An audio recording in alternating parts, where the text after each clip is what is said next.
sekarang ini semuanya serba tiba-tiba. Dan firman Tuhan sudah mengatakan bahwa segala sesuatu akan digoncangkan.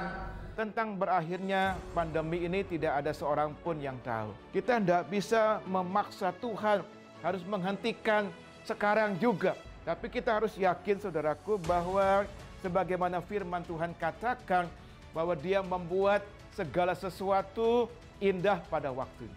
Tuhan mau kita belajar percaya bahwa di tengah-tengah situasi yang sulit, Tuhan adalah Tuhan yang tetap pegang kendali atas kehidupan kita. Apapun keadaan yang terjadi, Tuhan Yesus ada bersama dengan kita. Tuhan yang pernah menolong kita di waktu yang lalu adalah Tuhan yang sama yang menolong kita di hari ini. Hasil akhir bukan di tangan corona. Hasil akhir tetap di tangan Yesus Kristus. Dialah Tuhan yang berdaulat. Dialah Tuhan yang tetap pegang kendali atas kehidupan kita.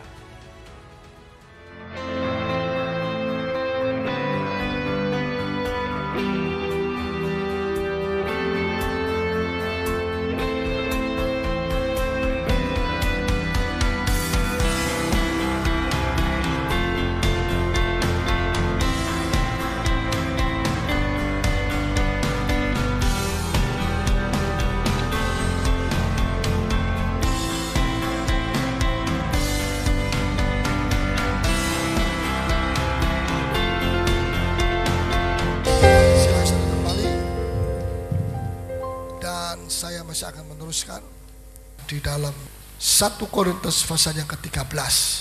Ya, puji Tuhan. Walaupun di luar hujan, tapi saudara yang hadir ini berarti saudara sudah tembus air. Ya, belum tembus api, baru air.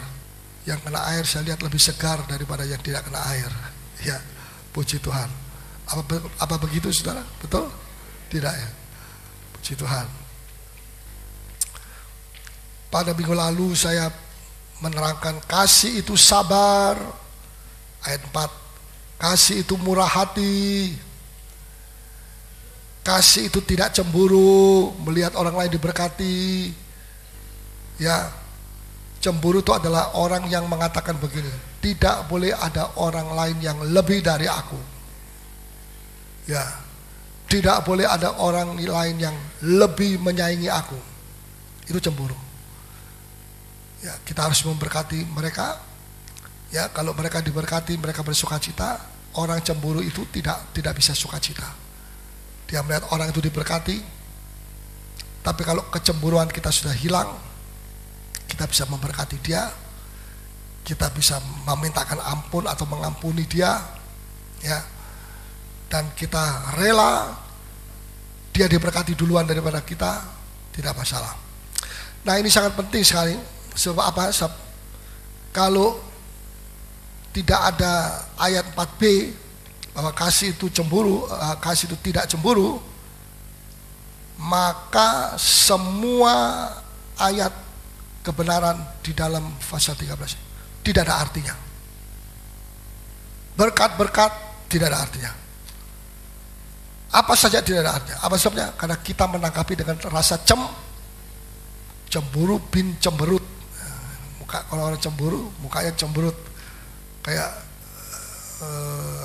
jeruk nipis yang sudah lama. Nah, adanya satu karakter iblis yang namanya cemburu, maka semua perkara yang baik bagi kita justru menjadi tidak baik. Cemburu itu akan membunuh, membinasakan hal-hal yang berfaedah bagi kita. Jadi saudara, jangan kita minta Tuhan memberkati, kemudian kita juga membuka peluang, bikin lubang, peluang untuk musuh masuk. Sebab kalau musuh masuk, yang namanya cemburu itu, musuh kita bukan manusia, tapi yang namanya cemburu itu, maka dia akan habiskan semua kebahagiaan, kesukacitaan kita, kedamaian kita, dia akan habiskan, dia akan rusak semuanya.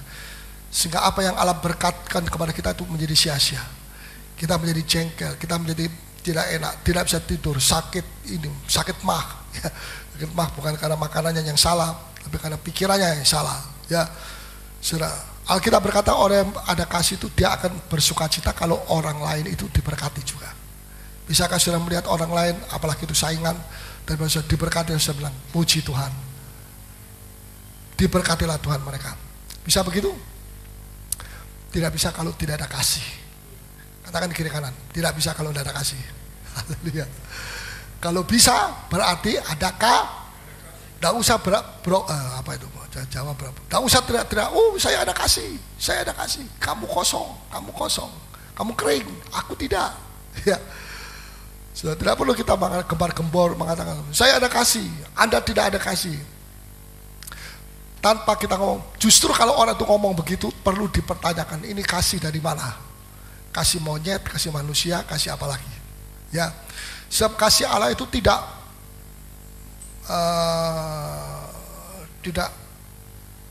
omong besar. Ya, itu ada di situ. Nanti saya akan jelaskan. Tidak bermulut besar.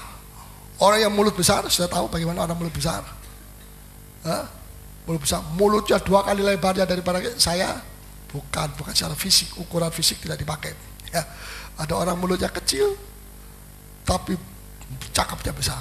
Ada orang mulutnya lebar, cakapnya kecil. Tapi yang dimaksud mulut besar itu adalah tidak perlu harus digembar-gemborkan bahwa saya ada kasih Allah. Dengan tenang dan senyap orang akan bisa melihat bahwa kasih Allah ada di dalam saudara. Jika saudara sabar, murah hati, tidak cemburu, ya, ia tidak memegahkan diri dan tidak sombong dan sebagainya. Nah, kalau bukti-bukti ini ada di dalam Anda, maka sekalipun Anda tidak berkata saya ada kasih Allah, orang akan melihat, oh di dalam dia ada kasih Tuhan. Kenapa? Ada perbedaan. Orang ini men-tackle masalah caranya begini, orang itu men-tackle dengan marah, orang yang lain tidak sabar, yang lain bertengkar mulut, tapi dia menyelesaikan dengan kesabaran. Ini beda orang ini dengan yang lain. Walaupun semua Kristen, semua sudah dibaptis 2 kali, yang pertama percaya, yang kedua salah. Ya, tetapi Anda bisa percaya Yesus, Anda bisa diselamatkan sudah, Anda bisa dibaptis Roh Kudus, Anda sudah dibaptis air, tetapi karakter Anda masih tetap sama seperti orang dunia. Bisa nangkap? Bagaimana bisa begitu? Karakter itu adalah bicara soal perubahan. Tidak ada manusia yang begitu lahir karakternya beda daripada manusia lain. Karakternya seperti malaikat-malaikat di surga, ketawa itu bayi cekikian. Mana ada seperti begitu? Tidak ada. Ya, sebab itu karakter manusia sudah dirusak oleh dosa. Tetapi Allah begitu mengasihi manusia sehingga dikaruniakan anaknya yang tunggal. Amin. Tidak ada perubahan, berarti karakternya juga tidak berubah. Karena bicara soal perubahan ini bukan perubahan kacamata atau apa, ya plus minusnya lebih tambah, tidak. Perubahan ini adalah perubahan karakter.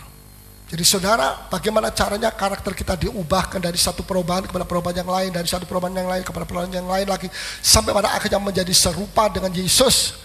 Bagaimana caranya kita bisa mengalami itu? Caranya satu, Anda harus mengalami perubahan. Banyak orang berpikir pada waktu hari itu saya dibaptis dalam air, itulah perubahan. Dan cukup titik sampai selama-lamanya. Tidak.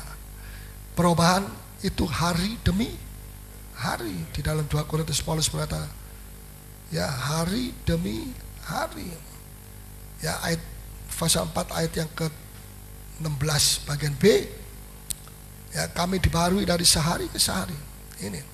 Ya, jadi bukan sekali seumur hidup pada waktu dibaptis Roh Kudus dia berubah jadi seperti Yesus dan tidak perlu lagi berubah lagi dari satu level ke level yang lain sampai Yesus datang kedua kali dia naik jadi mempelai Tuhan. Tidak benar. Sudah dalam hidup kita setiap hari ini Tuhan mau supaya kita dirubah hidup kita. Ya, perubahan itu mesti dari dalam diri kita. Karena itu banyak orang gagal mau mengubah orang lain karena dia sendiri belum berubah. Ya. Dia mau merubah orang lain, dia mau merubah anaknya, pasangan hidupnya dan sebagainya, tapi dia sendiri tidak berubah. Tidak memberi teladan. Jadi kalau kita mau orang lain tuh atau keluarga kita berubah, mulailah dari siapa? Diri kita sendiri. Itu orang jujur. Karena banyak manusia sudah jatuh dalam dosa tidak jujur, ya, dan dia kerjanya cuma menuntut orang supaya lebih baik, tapi dia sendiri lebih buruk. Ya, jadi sangat penting sekali supaya kita ada perubahan dari sehari ke sehari. Tidak banyak, tetapi dari sehari terus continue sampai hari terakhir saudara di atas muka bumi. Itulah orang yang bertumbuh di dalam karakter. Ya, puji Tuhan. Saudara, di dalam 1 Korintus pasal yang ke-13 itu kasih itu sabar, kasih itu murah hati. Ya. Murah hati itu apa? Pelit atau murah hati? Baik hati. Ya. Tidak hitung-hitung seperti orang Samaria. Kasih itu murah hati dan ia tidak cemburu. Saudara, banyak orang bilang, Tuhan berikan berkat Abraham kepada saya. Mungkin saudara juga pernah berbicara seperti itu, minta kepada Tuhan. Tapi banyak orang yang minta berkat Abraham tidak mengerti apa sebetulnya itu berkat Abraham. Jadi mereka minta sesuatu yang mereka sendiri tidak mengerti apa. Ada kata mereka sudah dapat itu, mereka juga tidak tahu bahwa inilah yang saya minta. Ya. Saudara, ini sangat penting sekali. Saya mau bacakan dalam Kejadian 12. Di sini saudara akan melihat berkat Abraham. Kalau dibacakan,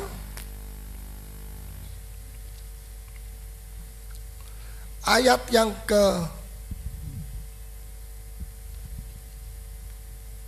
1 dan 2. Kejadian pasal 12 ayat 1 dan 2. Atau ayat 2 saja untuk meningkat. Aku akan membuat engkau menjadi bangsa yang besar, dan memberkati engkau serta membuat namamu masyhur. Ya. Dan engkau akan menjadi berkat. Nah, di sini dengar baik-baik. Aku akan membuat engkau menjadi bangsa yang besar. 1, dan memberkati engkau, ya. Terus tolong bacakan lagi sekali. Aku akan membuat engkau menjadi bangsa yang besar, dan ya, memberkati engkau serta membuat namamu masyhur. Ya, memberkati engkau, ya. Terus membuat namamu masyhur. Serta membuat namamu masyhur, dan ya, engkau akan menjadi berkat. Ya, engkau akan menjadi berkat. Itu yang namanya memberkati. Menjadi berkat berarti kita memberkati orang itu, sehingga dengan begitu kita menjadi berkat. Tetapi ayat yang kedua, aku Tuhan akan membuat engkau menjadi bangsa yang besar dan memberkati engkau. Ini dilihat dari sudut Allah. Allah memberkati Abraham. Tapi dari sudut Abraham, dia memberkati atau dia diberkati? Dia diberkati oleh Allah. Setelah itu dia memberkati orang lain, bangsa-bangsa. Bisa nangkap ya? Jadi bedanya cuma dari mem sama di. Berkati. Di. Mem. Tahu? Berkat Abraham itu apa? Diberkati, memberkati. Banyak orang mau diberkati tapi tidak mau memberkati. Dia maunya sendiri yang diberkati, yang paling besar, yang paling ini, paling itu dan sebagainya. Oke, bisa terjadi, bisa, tapi itu bukan berkat Abraham. Ingin saya tegaskan kepada saudara, bahwa sekalipun dia punya berkat begitu banyak, tapi kalau dia tidak mempraktekkan yang ini bagian B, mungkin saja itu bisa dikatakan itu berkat, tapi yang jelas itu bukan berkat Abraham yang diberikan oleh Allah kepada Abraham pada waktu itu. Jelas? Ya. Jadi kalau saudara mau diberkati dengan berkat spesial Abraham, ini jalannya, sudah diberkati untuk memberkati.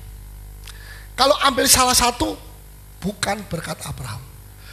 Ngambil yang satu lagi, tidak mungkin. Kalau bukan berkat Abraham.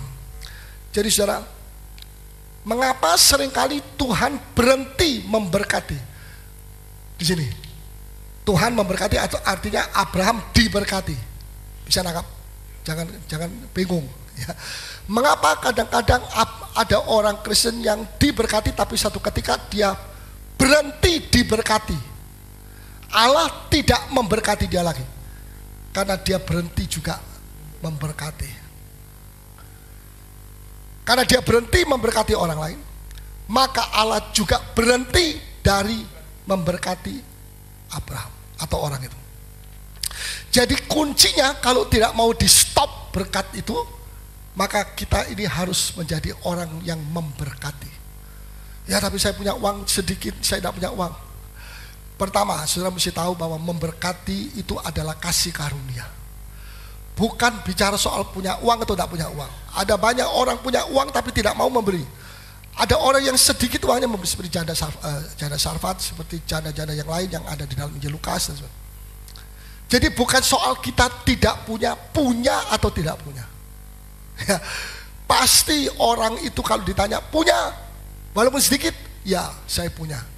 Sekalipun itu hanya minyak hampir habis, janda Sarfat, sekalipun itu hanya tepung yang sedikit sisa segenggam, tapi dia punya. Jadi kalau dikatakan orang tidak punya apa-apa sama sekali, kira-kira tidak terlalu benar, ya. Tapi Tuhan tidak minta apa yang tidak ada pada kita. Bisa nangkap? Ya. Saudara punya beras tapi sudah tidak punya cincin, Allah bilang minta cincin. Allah itu, Bapa kita di surga itu tahu segala sesuatu. Bukan seperti manusia yang tidak tahu aturan, ya minta sesuatu semua diminta yang tidak ada pada dia. Tapi Allah mentes apakah yang ada pada kita itu kita juga mau pakai untuk sebagian memberkati orang lain, memberkati pekerjaan Tuhan. Kalau Anda berhenti di sini, salurannya juga stop. Mau berhenti dari diberkati Tuhan, gampang, berhentilah di sini. Tapi kalau sudah tidak mau diberhentikan, di stop berkatnya, jangan sudah berhenti di sini, terus memberkati. Haleluya. Memberkati itu bukan cuma dengan uang, nanti saya akan jelaskan. Juga dengan perkataan kita, dengan sikap kita, dengan mimik kita, dengan perkataan kita. Ya, kalau kita perkataannya melemahkan orang itu, apakah kita memberkati? Kita tidak datang membawa berkat, kita datang membawa kutuk sama orang itu. Ya. Apa sebabnya? Sebab perkataan kita ini mesti selalu memberkati, supaya orang yang dengar itu mendapatkan kasih karunia. Dari mana? Apa kita sendiri, Paulus jadi dia punya kasih karunia? Tidak punya. Tapi kasih karunia yang ada pada saya itu saya terima dari Tuhan. Ini diberkati dengan kasih karunia. Maka tidak ada cara lain kecuali kalau kita mau berkenan kepada Tuhan, kita memberkati dengan kasih karunia itu juga kepada orang lain. Supaya jangan saya sendirian yang diberkati, yang punya kasih karunia, tapi orang lain juga punya kasih karunia. Dari mana itu? Dari perkataan kita. Makanya hati-hati, jangan mengucapkan perkataan yang jelek-jelek. Ya, saya bilang itu orang kalau suka mengatai hal-hal yang jelek, ya, dan sebagainya, suka mengeluarkan perkataan-perkataan yang kotor, perkataan yang penuh curiga, amarah, dendam, mau balas ini itu dan sebagainya. Ya, orang itu bukan mempunyai berkat Abraham. Ya, sebab berkat Abraham itu adalah berkat kasih karunia Allah yang ada di dalam kita. Nah, tujuan hidup kita yang mana? Diberkati atau memberkati orang lain? Wah, pintar semua. Ini tujuan. Betul? Betul? Tujuan. Betul? Salah. Saudara saya bangun. Wah, ini jangan lihat ini ya. Ya memang saya tadi minta mendadak. Ya, tujuan hidup kita adalah memberkati. Ini tujuan. Bisa lihat di sana lewat VCD. Saya kok tidak bisa lihat ya. Saya lihat saya, tapi tidak bisa lihat. Bisa? Ya gampang, diberkati memberkati. Tujuan. Kalau ini yang jadi tujuan kita terus diberkati, akhirnya mati karena kena berkat, terlalu banyak berkatnya. Betul, saudara, banyak orang menimbun begitu banyak perkara dari dunia ini, sehingga pada waktu dia mati, aduh masih ada banyak sekali ini, tidak bisa dibawa. Makanya jangan sekali-kali tujuan kita adalah diberkati saja. Tujuan kita ini baru alat untuk mencapai tujuan hidup. Ini alat. Haleluya. Untuk mencapai kalau saudara tidak mau memberkati orang lain, tidak memberkati siapapun yang lain, itu berarti orang Kristen itu hidup gak punya tujuan. Kalau kita ini hidup tujuannya cuma diberkati dengan uang banyak, dengan itu dan sebagainya, terlalu murah harga korban Kristus. Betul apa tidak? Kalau tujuan kita hidup ini hanya untuk mencapai hal-hal materi itu sementara, yang tidak bisa dibawa masuk kubur. Kalau dipasangkan masukkan peti boleh, tetapi tidak akan dia bermanfaat apa-apa. Kalau tujuan hidup kita ini hanya sampai kepada memiliki benda-benda duniawi, alangkah dangkalnya hidup seperti itu. Sedangkan Yesus Kristus sudah mati di atas kayu salib untuk menebus kita supaya kita diselamatkan dari api neraka, untuk mewarisi kerajaan, punya rumah sendiri, punya. Berapa besarnya? Tergantung kesetiaan saudara. Ya, tergantung. Betul? Betul? Saudara punya mahkota? Punya. Berapa besarnya? Berapa susun? Tidak tahu. Tapi yang penting mahkota itu adalah bagi orang yang setia. Kalau tidak setia, ya tidak ada mahkota. Jadi saudara, materi itu penting, itu perlu untuk kita sekarang. Tetapi untuk di sorga kita tidak perlu, dan kita tidak bisa membawa benda-benda yang sifat aslinya beda dengan benda-benda yang ada di sorga. Ini fana, itu kekal. Ini sementara, itu selama-lamanya. Gak match. Biarpun uang berapa gepok dimasukkan peti mati, tidak akan sampai di sorga. Semua itu karena apa? Benda-benda itu adalah benda-benda yang ada di bumi. Yang bisa kita bawa adalah kesetiaan, kesabaran, tahan uji, penguasaan diri, kasih, iman, pengharapan, mengasihi sesama, ya, kesetiaan, ketekunan, dan itu semua itu bukan barang-barang materi, itu hal-hal yang rohani.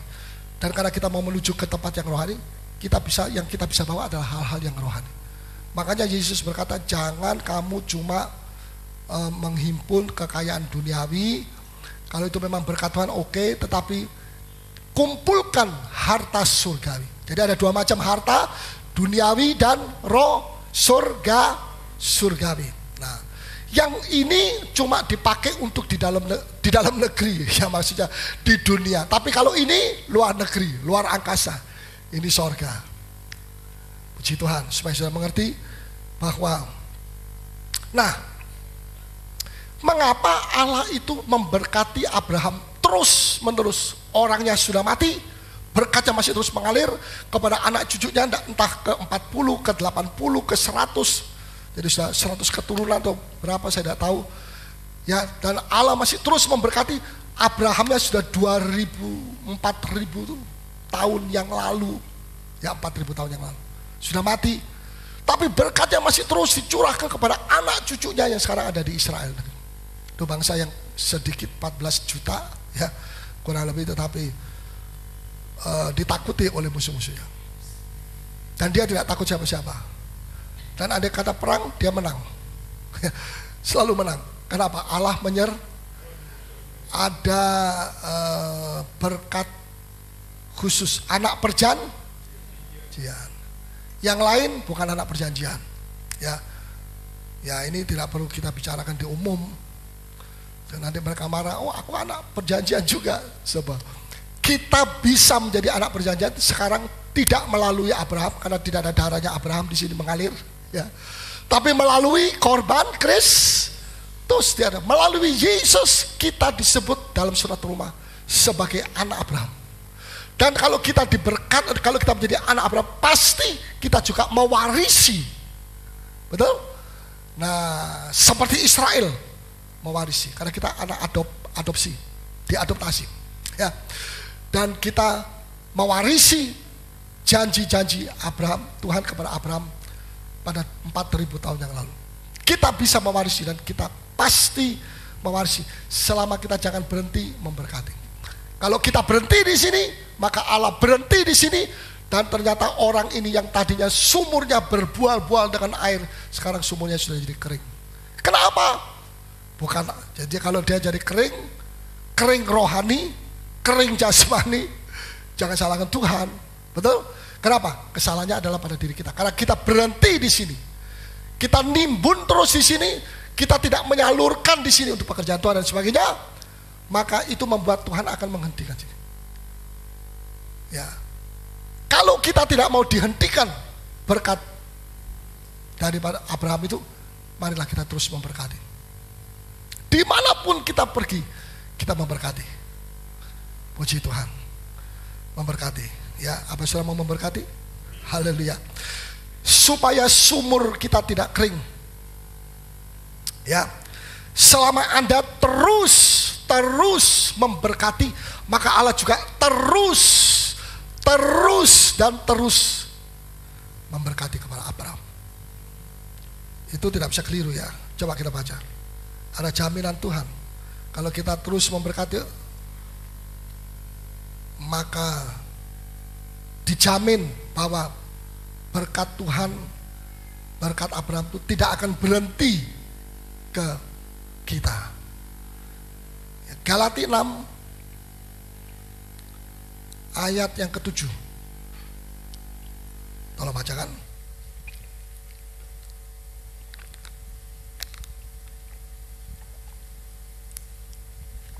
Ya.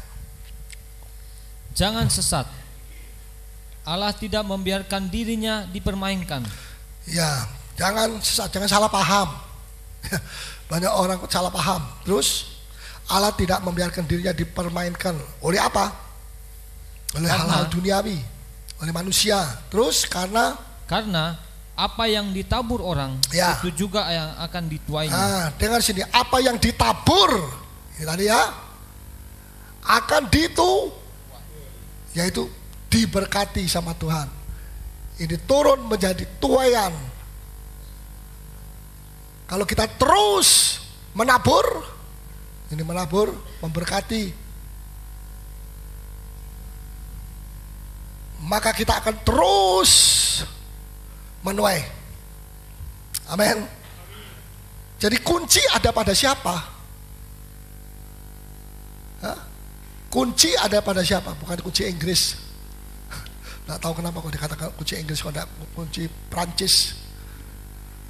Kunci ada dalam tangan saudara dan saya. Betul? Angkat tangan saudara. Lihat telapak tangan saudara. Ada huruf apa? Jangan baca. Begini. Apa yang sudah genggam? Kunci. Buka. Loh, kok tidak ada? Ini bukan kunci jasmani, kunci rohani. Ya, saudara. Kunci ada pada kita. Kita mau terus memberkati, terus diberkati oleh Tuhan. Kita mesti terus memberkati orang. Kalau di sini kita kunci, tidak lagi mau memberkati siapapun, pekerjaan Tuhan juga tidak terutama, maka di sini akan berhenti sendiri. Dan jangan orang itu kemudian berdoa berteriak, Tuhan, di manakah Engkau ada? Tentu ada di sorga. Kenapa dia bertanya?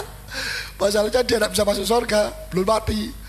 Di mana Engkau tidak adil? Kenapa Engkau tidak memberkati saya? Dan sebagainya. Hei, wahai saudara, kalau ada orang seperti itu, coba periksa, apakah Anda masih terus memberkati? Oh ya, saya masih memberkati. Apa? Kasih kolekte, uang merah. Sekarang tidak ada uang merah sudah ya, yang pakai ekor monyet. Ya, saya memberkati. Saudara, Tuhan tidak melihat jumlahnya saja, tapi hati saudara.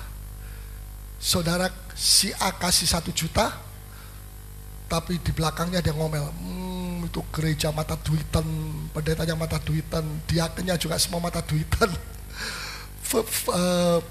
stafnya mata duitan, dan ngomel, gak ada upah, blank, dicoret sama malaikat. Kenapa? Banyak sungut. Bisa mengerti saudara? Sungutan itu bisa menurunkan angka saudara di mata Tuhan. Gak percaya? Coba Mi. Tapi saya tidak mau coba, saya sudah tahu. Jangan percaya. Jadi kalau mau taat, ya taat 100% lah. Jangan taat 50%. 50%-nya ya aku sungut-sungut, aku jengkel, aku ini, aku itu dan sebagainya, tersinggung dan sebagainya. Kalau saudara mau melakukan sesuatu melayani Tuhan, hati saudara mesti bersih. Ya, jangan curiga ini, curiga. Masing-masing ada tanggung jawabnya sama Tuhan, masing-masing. Ya, apapun yang bisa dilakukan orang itu, begitu besar sekalipun, apa saja yang dia bisa lakukan, apa saja yang dia bisa berikan, kalau selama sungutan itu masih tetap ada, itu mendukacitakan Roh Kudus, dan itu akan mempengaruhi. Betul? Sebab ketika kita memberkati orang, pekerjaan Tuhan, misi, pembangunan gedung gereja dan sebagainya, pada saat kita memberkati terus,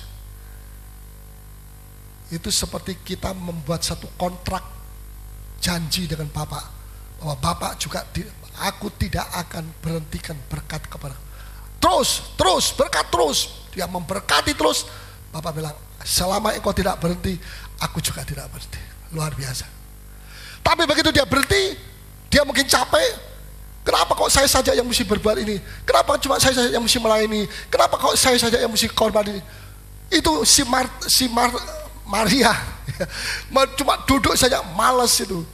Duduk di ujung kaki Tuhan. Begitu ada sungutan, nilainya nanti sudah 8 tuh coret, jadi kursi terbalik. Sudah tahu sendiri di bahasa Tarsan ya, kursi terbalik. 4, kebakaran, merah. Kenapa?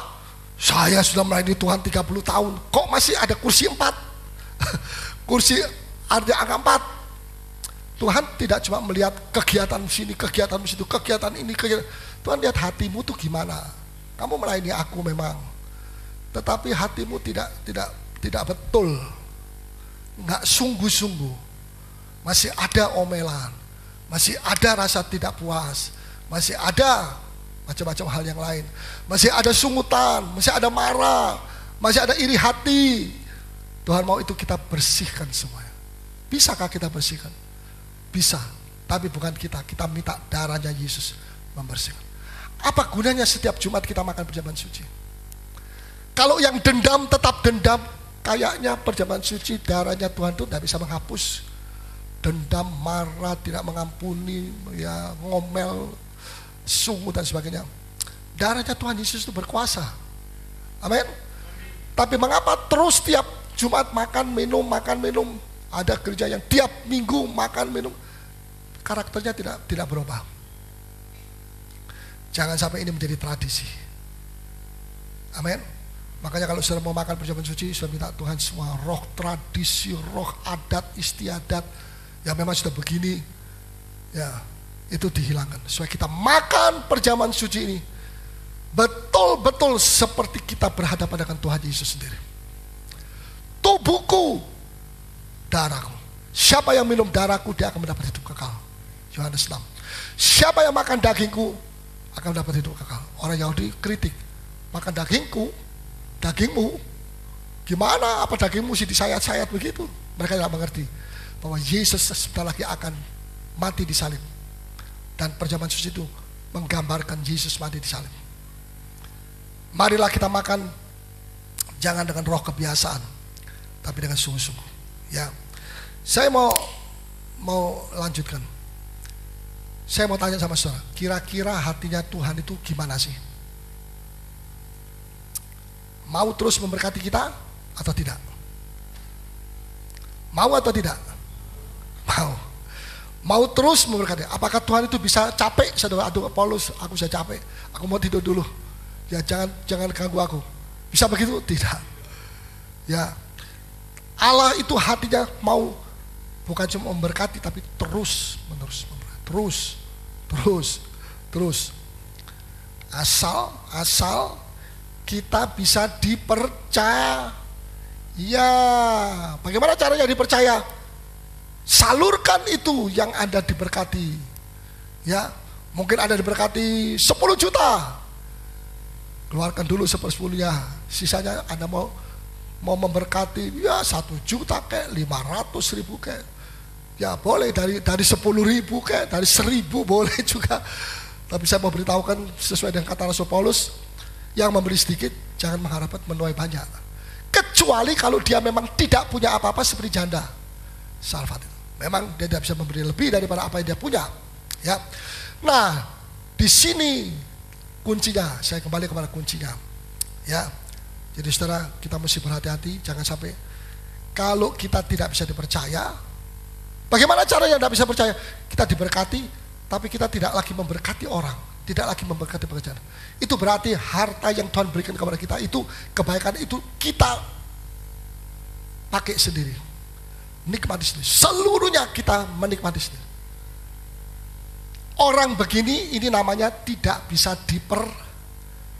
Yang mestinya ada bagian-bagian yang dia pakai untuk berkorban, untuk menolong orang miskin, untuk menolong pekerjaan. Stop. Berarti ini tidak bisa dipercaya. Orang ini tidak bisa dipercaya. Untungnya Abraham itu orang yang bisa dipercaya. Karena itu tidak pernah Allah berkata kepada Abraham, stop, hari ini saya tidak memberikan kamu berkat lagi. Tidak pernah. Seumur hidup sampai dia mati.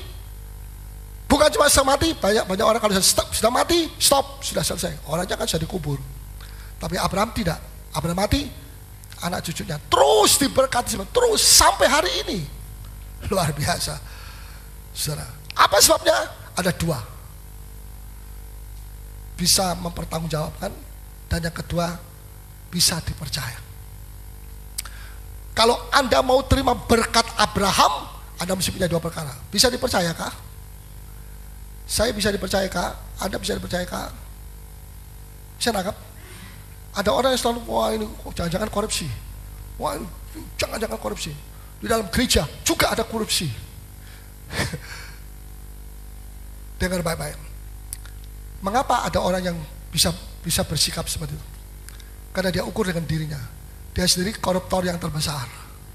Makanya dia lihat orang itu, oh kok pakai dasi baru? Ini jangan-jangan hasilnya dari korupsi. Semua diukur korupsi. Lain kali, wah dia ketawa lihat gigi palsunya baru dipasang. Ini mungkin korupsi juga ini. Semua orang dia lihat jelek. Karena apa? Karena di dalamnya dia sendiri masih jelek. Kalau dia sudah dihapus, segala dosa dan segala kejelekan dihapus oleh darahnya Yesus, terang, maka dia akan melihat orang terang semuanya. Ya tapi kalau ada masalah, urusannya orang itu dengan Tuhan. Kamu gak usah turut campur dia. Betul? Tuhan bukan jengkel, Tuhan tidak jengkel. Tapi Tuhan berkata kepada Petrus yang bawel ini, mulutnya banyak ngomong yang tidak betul-betul, ya. Dia bilang, Petrus, kamu jaga dirimu sendiri saja. Sebab dia mau turut campur urusan Yohanes. Ini bagaimana murid Tuhan Yesus yang namanya Yohanes yang dicintai, tidak akan mati sampai Tuhan Yesus datang kedua kali, 2000 tahun yang akan datang, umurnya 2000 tahun. Petrus, kamu harus menyelesaikan dirimu lebih dulu. Jangan kamu mencampuri orang lain. Periksa dirimu sendiri. Nah, itu yang Tuhan mau. Ya, kadang-kadang Tuhan tidak mau kita terlalu banyak mencampuri urusan orang lain. Coba kita membaca Yohanes pasalnya ke-21 ayat 21. Ya. Ketika Petrus melihat murid itu, ia berkata kepada Yesus, Tuhan, apakah yang akan terjadi dengan dia ini? Dia itu Yohanes yang menulis Injil Yohanes ini. Terus anak murid yang dicintai, yang paling dicintai Tuhan. Terus jawab Yesus, jikalau aku menghendaki supaya ia tinggal hidup sampai aku datang, ya, itu bukan urusanmu. Itu bukan urusanmu. Terus tetapi engkau ikutlah aku. Jadi Tuhan tidak mau kita ini selalu turut campur urusan orang lain. Betul? Betul. Ya, kalau sudah bisa menangkap ini, ya kadang-kala urusan kita sendiri tidak karu-karuan. Kenapa? Kita tidak ngurus diri kita sendiri. Kita pikir kita sudah baik, ngurusi rumah tangganya orang terus. Ternyata rumah tangga sendiri kacau balau, lebih kacau daripada orang lain. Nah, Tuhan tidak mau seperti itu. Roh itu pada satu sedang menyusup kepada Petrus. Kemudian Petrus mulai mau mencampuri urusan Yohanes. Tuhan bilang, stop, itu bukan urusanmu. Tapi dia tidak tersinggung lagi walaupun sudah ya, dia sudah diampuni sama Tuhan. Ya. Itu bukan urusanmu. Urusanmu apa? Ikut aku, Yesus. Bisa nangkap? Ya, ikut aku. Ada salib, ada penyangkal diri, dan sebagainya. Nah, Kenapa manusia seringkali tidak mau memberkati walaupun dia diberkati? Walaupun dia berdoa, ya Tuhan berikan aku kepada kami warisan Abraham, berkat Abraham. Walaupun kita tidak minta berkat Abraham itu, tapi kalau kita melaksanakan ini seperti anak-anak Abraham, kita mendapatkan berkat Abraham. Ya. Tetapi mengapa seringkali kita tidak mau memberkati orang lain? Karena faktor satu, ketamakan. Orang yang tamak itu mau lebih sampai tidak terbatas. Ingin, apalagi sekarang banyak mall. Ya, nggak puas lihat ini lihat itu, tak punya duit cuci mata saja katanya. Ya, kayaknya mau beli gitu ya, kira-kira begitu. Nah, Bible mengatakan, Rasulullah bilang, orang yang tamak itu adalah penyembah berhala. Coba kita baca 1 Timotius 6 ayat 7 dan 8. 1 Timotius 6 ayat 7 dan 8. Sebab kita tidak membawa sesuatu apa ke dalam dunia. Iya. Dan kita pun tidak dapat membawa apa-apa keluar. Iya. Asal ada makanan dan pakaian cukuplah. Iya. Ini kata Rasul Paulus, kita tidak bawa sesuatu ke dalam dunia. Betul? Betul? Apa ada bayi lahir bawa popok? Popoknya dari mana? Oh, ini dari sorga katanya. Saya sendiri belum pernah lihat popok sorga itu bagaimana ya. Tidak. Bawa gigi, satu gigi pun tidak. Ya, tidak bawa apa-apa. Dan kita pun tidak dapat membawa apa-apa keluar. Maksudnya apa-apa itu adalah bentuk materi, makanan, ya, uang. Pokoknya semua yang serba materi. Mobil, rumah, pakaian kita pun tidak bisa kita bawa ke surga, tidak laku di surga. Pakaian kita di surga luar biasa. Setelah ini kayak kain pel ini. Kalau kita oh ini kayak kain pel, tidak ada artinya. Ya. Nah, di sini dikatakan sesuatu tidak membawa sesuatu apapun ke dalam dunia, dan kita pun tidak dapat membawa apa-apa keluar dunia. Ya. Asal ada makanan dan pakaian, terima kasih. Betul? Kita selalu ada alasan untuk mengucap syukur. Walaupun kita mengalami sesuatu yang kurang enak, kurang baik pada waktu. Setelah kami tinggal di sini sudah 10 tahun di Batu Putih. Dan ada 1-2 tegel, tahu tegel ya seperti pecah, retak. Ada sebagian di kamar saya bilang, loh apa ini kok bisa retak? Di luar tidak, di dalam.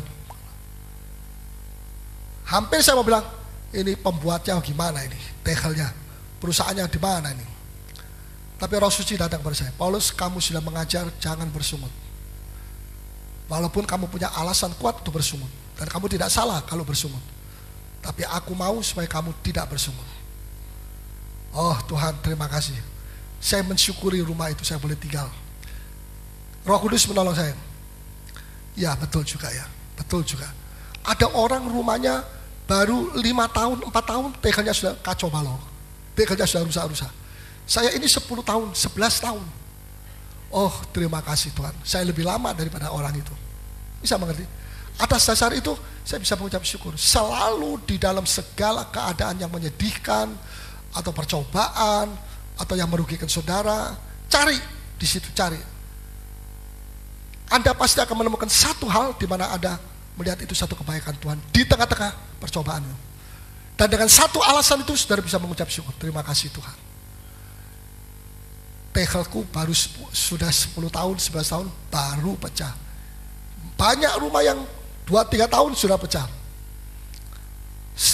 Tuhan pasti, kalau kita mau, pasti Tuhan akan memberikan alasan-alasan untuk kita bisa mengucap syukur kepada Tuhan. Ayub sebetulnya tidak ada alasan untuk dia mengucap syukur. 10 anak mati, harta benda mati, rusak semua, dirampok dan sebagainya. Ya, tapi dia masih bisa mengucap syukur. Kenapa? Karena dia bilang begini, untung hatinya tidak terikat dengan harta. Sebab dia bilang begini, aku datang dengan telanjang, aku kembali dengan telanjang. Segala puji bagi nama.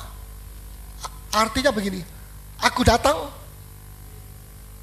tidak bawa apa-apa, tapi sekarang aku begitu banyak kekayaanku. Oh ini berasal dari Tuhan. Satu waktu Tuhan mau ambil, Terima kasih Tuhan. Sudah 20 tahun Tuhan percayakan harta ini. Kalau sekarang Tuhan mau ambil, terima kasih. Mengucap, karena ini bukan datang dari diri dia, tapi Allah yang memberikan kepada dia. Karunia Allah diberikan kepada dia di dalam wujud harta itu. Sekarang kalau Tuhan mau ambil, kita tidak bisa mengatakan, oh Tuhan jahat. Tidak. Karena dia yang memberi, maka dia juga berhak mengambil. Kalau dia mau, dan pada satu dia sudah mengambil, segala puji. Artinya hidupnya Ayub itu tidak berfokus kepada harta bendanya, tapi kepada satu yang lebih tinggi dari harta benda, yang memberi harta itu kepada dia. Siapa dia? Allah. Jadi kalau dia dalam keadaan seperti itu, kalau dia lihat terus kepada harta yang habis dan semuanya itu, dia akan bisa mengomel. Tetapi pada satu Ayub naikkan satu level lebih tinggi pandangannya, dia tidak melihat lagi harta itu, tapi dia lihat pemberi, sang pemberi. Siapa dia? Allah. Dan dia bisa mengucap syukur. Kalau dia lihat kepada pemberiannya, dia bisa ngomel. Kalau dia lihat kepada yang memberikan itu kepada dia, dia bisa mengucap syukur. Kenapa? Dia percaya hari ini Allah ambil semua harta, lain kali Allah bisa memberikan 2 kali lipat. Amin. Dan atas dasar itu dia tidak berbuat dosa dengan perkataan, dan dia juga menunjukkan bahwa dia tidak terikat cinta mamon. Saudara, kapan Tuhan membuktikan bahwa kita tidak cinta kepada mamon? Pada saat percobaan datang, pada saat mamon itu diambil dari kita, pada saat kita mungkin satu saat bisa rugi juga kalau Tuhan izinkan, ya. Tapi kita tidak terus marah, uring-uringan, nggak mau pergi gereja, melayani perjamuan suci tidak mau, wow semuanya. Ini kentara, orang dengan sikapnya dia itu kentara bahwa dia itu menyembah mamon, bukan menyembah Tuhan. Ini mamonnya diutik-utik sedikit, wah dia sudah marah, kenapa Tuhan? Dan macam-macam. Tapi kalau kecintaannya dia tidak kepada mamon, tapi kepada Allah yang memberi kepada dia mamon itu, maka dia tidak akan menjadi seperti itu. Sehingga dia dia marah sama Tuhan, dia kecewa sama Tuhan. Ada banyak orang Kristen kecewa sama Tuhan gara-gara mungkin pekerjaannya dan sebagainya. So, marilah kita angkat kepala kita satu level naik lebih tinggi, memandang kepada Kristus, sang pemberi, bukan cuma harta benda, tapi pemberi nyawa kita. Amin. Mana lebih berharga, nyawa atau harta benda? Saudara, belum tentu orang yang punya uang hidup bahagia, betul? Tapi orang yang bahagia itu adalah orang yang diberkati oleh Tuhan, bukan hanya dengan uang, tapi juga hal-hal yang lain. Damai sejahtera, ketenangan, ketentraman, ya, sukacita, kebenaran dan sebagainya. Nah, itu yang Tuhan mau. Kalau kita pergi membeli hal-hal, benda-benda primer yang perlu, misalnya untuk di dapur, perlu wajan apa, ya itu it's okay, wajar. Tapi banyak orang Kristen kemudian tercoba untuk membeli benda-benda sekunder, artinya yang mewah-mewah, uangnya tidak cukup, utang, atau kalau pakai kredit card tinggal digosok, pada waktu ditagih, aduh uangku tidak cukup. Nah ini percobaan, hati-hati. Tergoda dengan cuci mata. Apalagi sekarang banyak mall-mall baru. Ya, hari Jumat kok tidak kelihatan pergi mall katanya. Mall-mallan. Ya. Saudara, Abraham tidak tamak. Saya tadi katakan, kenapa dia berhenti? Ada orang Kristen berhenti memberkati karena ketamakan. Ya, ingin mendapatkan lebih, tidak puas dengan apa yang ada sekarang. Itu ketamakan, saudara. Itu penyembah berhala. Ya, berhalanya adalah mamon. Tapi mengapa Tuhan tidak berhentikan berkatnya kepada Abraham? Karena dia tidak tamak. Buktinya apa? Kalau dia mau menjadi kaya mendadak saat hari itu, bisa 2 kali lipat seperti Ayub. Hanya caranya Ayub lain. Tuhan yang kasih ini Raja Sodom. Betul? Raja Sodom bilang, ini ambil semua Abraham karena kamu yang menang. Abraham bilang, No way, tidak. Jadi saya pikir, memang kalau jarahan Sodom ini saya ambil, dan memang saya berhak karena saya adalah orang yang raja ke-10 yang menang, tidak salah. Tapi Abraham pikir, bukan nama Allah yang dimuliakan, nama Allah turun. Turun, nama Raja Sodom naik. Kenapa kamu sekarang 2 kali lebih kaya dalam tempo 1 hari? Kamu pergi ke paranormal yang mana? Cari paranormal yang mana? Tidak, Tuhan. Tapi yang ini, walaupun dia bisa kaya mendadak 2 kali lipat daripada kemarin dulu, tapi yang dapat nama adalah Raja Sodom. Orang Sodom, ya, dan dia menolak hanya karena tidak memuliakan Tuhan. Ini luar biasa. Banyak orang Kristen biar kerjanya ini itu yang tidak halal dan sebagainya, nama Tuhan dirusak, dia kerja terus. Ya, kafe-kafe, maafkan kalau ada orang yang punya kafe, ada kafe bersih, ada kafe tidak bersih, ada dua kafe, 2 macam ya. Nah, kita mesti hati-hati. Kita mesti selalu berpikir begini, kalau saya melakukan ini, apakah Tuhan dimuliakan? Kalau Tuhan dimuliakan, betul-betul Tuhan dimuliakan, jalani saudara. Tapi kalau tidak, ya kalau tidak, jangan jalani. Risikonya terlalu besar. Ya, sebab Yesus bilang, apa gunanya sih kamu mendapatkan semua harta benda di dunia, tapi jikalau jiwamu binasa. Kamu senang paling-paling 50 tahun, ya. Lewat itu sudah banyak cakar ayam, cakar bebek, orang moh sama dia. Saudara, apakah saudara mau memuliakan Tuhan? Mau memuliakan Tuhan? Ya, kalau kita mau memuliakan Tuhan, marilah kita memeriksa diri kita. Seorang kontraktor diberi pekerjaan yang bagus, membangun sebuah gedung. Gedung itu namanya bar alias kafe. Kafe yang ada apa-apanya itu ya. Yang remeng-remeng begitu. Tapi dia mau kerjakan tidak, kerja tidak, kerja tidak, kerja tidak, toke. Akhirnya dia bingung, stres. Dia datang kepada saya, Om, saya dapat pekerjaan besar, pasti 1/10 saya akan kasih sama Om. Pekerjaan besar apa? Saya bilang, bangun kafe. Kafe alias bordil di dalam. Saya bilang, apakah kalau kamu tidak bangun itu kamu mati kelaparan? Ya Om, tapi ini untungnya banyak ini. Bukan banyak, banyak sekali. Apalagi kalau dikasih bonus PSK-nya, lebih banyak lagi. Saya bilang, kamu tahu firman Tuhan toh? Ya, tapi di mana ayatnya tidak boleh bangun bordil? Tidak ada ayat mana yang bilang tidak boleh bangun kafe. Saya bilang, kalau saya jadi kamu, saya tidak mau. Tapi saya tidak memaksa. Dia bilang, oh ini Om Paulus yang memaksa saya, tidak boleh. Jangan, kau harus rela. Kalau kau tidak melakukan tapi di dalam hatinya kau jengkel sama Om Paulus, tidak senang, kecewa, ya singkam maji sama saja. Seperti orang membangun. Ya, saya serahkan kepada dia.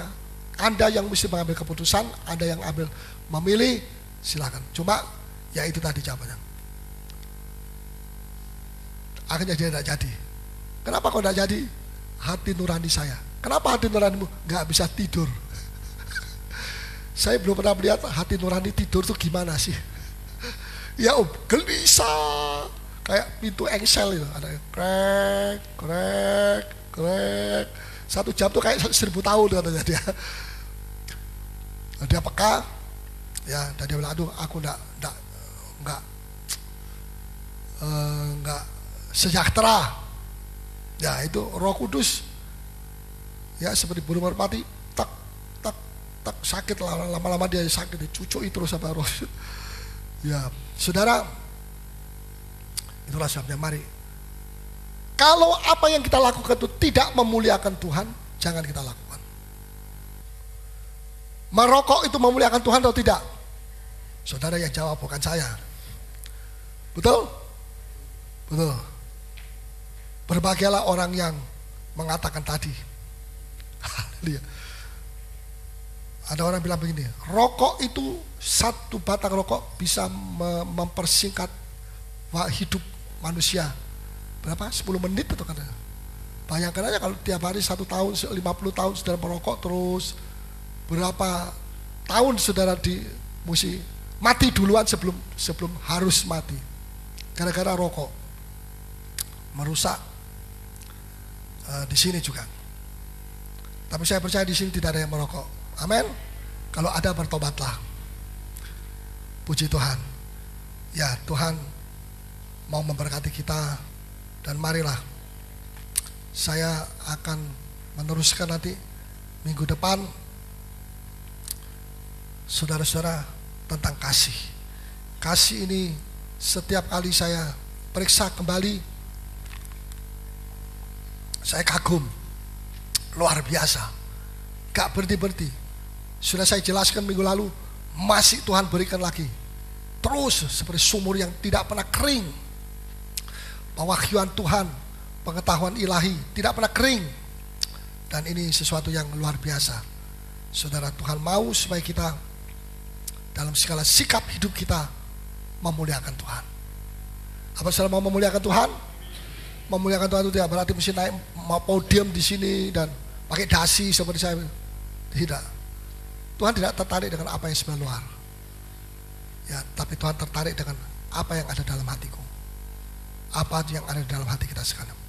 Sebab kasih itu sabar. Perlu kasih, perlu sabar. Apalagi keadaan sekarang ini manusia makin tidak sabar. Banyak orang stres, kenapa? Tidak sabar. Banyak orang sakit jantung, kenapa? Tidak sabar. Banyak orang tergesa-gesa, kenapa? Tidak sabar. Banyak orang marah-marah, kenapa? Tidak sabar. Manusia butuh kesabaran tapi tidak tahu kemana mereka bisa mendapatkan itu. Kita tahu di dalam kasih Allah. Berarti kita mesti datang kepada siapa? Kepada Allah. Karena ini kasih Allah. Kesabaran itu tidak bisa diperoleh di luar dari Allah. Hanya kesabaran itu tidak bisa dipelajari teorinya.